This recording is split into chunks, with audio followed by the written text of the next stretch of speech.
much for inviting me here, and I'm very pleased to meet some of you earlier today and to become involved in what is for all of the vascular surgeons in the United Kingdom a very new concept indeed. I have been given on a good side the last talk of the day because in the hospital the vascular surgeon usually gets the last word. On the other hand, I'm going to be very brief because it's been quite a long day. Hitherto I have spent about 22 years doing vascular surgery now, and my role has been very much to put blood into places. I'm concentrating on trying to improve patients who have gangrene, to try and improve the blood supply into their legs, or fix their aneurysms. Or a particular interest of mine over the years has been in carotid artery disease, trying to prevent patients from developing a stroke who have had cerebrovascular insufficiency. They haven't had enough blood supply in. And so it's been quite a different concept for myself and other vascular surgeons in the United Kingdom to contemplate venous insufficiency. Except that we've also quite often had to deal with venous insufficiency in the legs with varicose veins. And I think that perhaps, and it's a big perhaps, some of the problems in the brain might just be parallel to some of the problems that you get in the leg in patients who have venous insufficiency of their lower limb. But it's maybe just me, and it's helped me think about the way that CCSBI has been linked to multiple sclerosis. So the story also of Professor Zamboni appealed to me. It reminded me of Jenner, who inoculated himself with cowpox to eventually eradicate smallpox. And I was very fortunate to go to Sofia and attend Dr. Ivo Petrov's theatre, and he told me the work he was planning to do. I went back and he showed me some pictures of the work he was doing. And I kept going back because then I was able to participate and become involved in the treatment of CCSVI with endovascular techniques.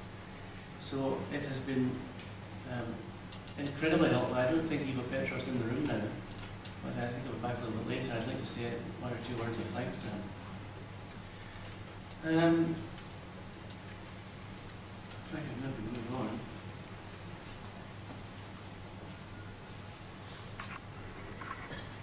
Again, as a vascular surgeon, I was interested to find out a little bit about multiple sclerosis. You can see here that the south of Scotland has a particularly high problem. The etiology of multiple sclerosis, I know nobody really knows the cause of it, but there are some aspects of it that you could imagine would tend to link it with vascular pathology. And this concept of what's called Dawson's fingers, where the plaques are found close to the vessels, and the histological examination of the plaques, and this deposition of iron certainly is seen very much in patients with venous insufficiency of their legs with venous ulceration and pigmentation and stasis. I then read the most difficult journal to get into in vascular surgery by peer review is the Journal of Vascular Surgery, and read Professor Zamboni's article. And I honestly think it will be a little complicated if you're not medical to fully understand all of the terminology and tests and so on in it. But I certainly realised that there was something in this.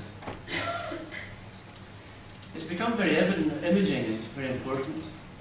I like to get the full information from preoperative investigation tests, and then I can decide what to do.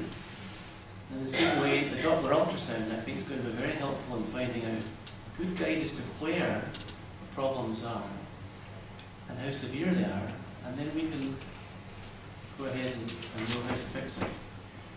Perhaps CT angiography, you may have seen this 64-slice multi-detector CT scanning, which you can get three-dimensional pictures of, may help to provide some information about the azygos system, which drains the blood supply of the spinal cord. Magnetic resonance imaging very elegantly shows the lesions of multiple sclerosis in the brain. But for me, I'm wanting good imaging in the operating room to be able to see what we're doing. And the treatment assessment, while we're actually doing this, is a very different concept for a vascular surgeon, because we're used to seeing a very tight narrowing on an angiogram in the room. And then we'll improve it by ballooning and stenting it, and we'll see a nice wide open channel. This is not what we're looking for, and it's going to take us as surgeons in a group a little bit of brainstorming to realise that it's flow rather than the appearance of the completion angiogram that we're interested in. And diagnosing it in the room is looking at reflux and stasis, where the contrast that we inject just stays static until it's treated and can be removed.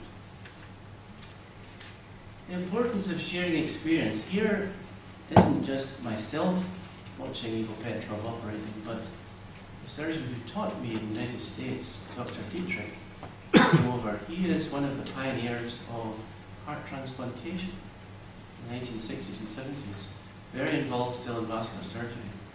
And he's starting a program in America, which to me means great news for America. So I think it's very helpful for us to learn from others. And my association with Sophia has been outstandingly helpful. Now, in the United Kingdom, I personally have tried to investigate and treat patients with CCSVI, or at least with multiple sclerosis, to find out if they had CCSVI. And I've been unsuccessful in this for a variety of reasons, and I've involved members of the Scottish Parliament and the hospital administration. But at the present time, our area is not providing this. This is the National Institute of Clinical Excellence, and it's a governing body which looks at new treatments. It's based in England and Wales, but in Scotland we tend to use and look to see what NICE has been doing. At the present time, it's kind of on the back burner. NICE has been notified about this procedure and has considered it as part of the Institute's work. They're going to look into it. The procedure is being monitored as we are awaiting its use in the National Health Service. And I think that what's likely to happen is that NICE will wait for evidence, for some data and information to help to decide whether or not it does become something the National Health Service can offer. That will take a little bit of time.